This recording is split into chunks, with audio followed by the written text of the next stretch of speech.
آقا میتونم نظرتون راجع به رپ فارسی بدونم؟ حالم ازش به هم میخوره. میتونم بپرسم چرا؟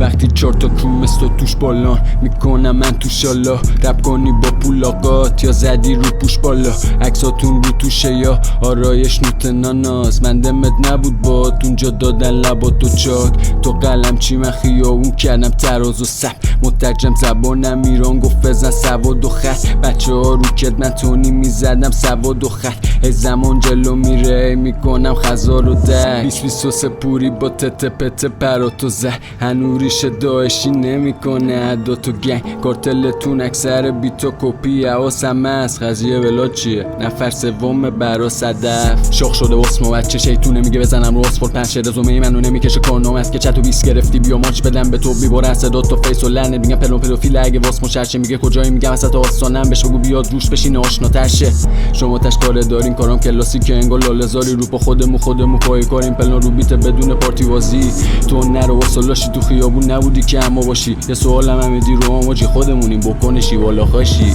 چیه داستان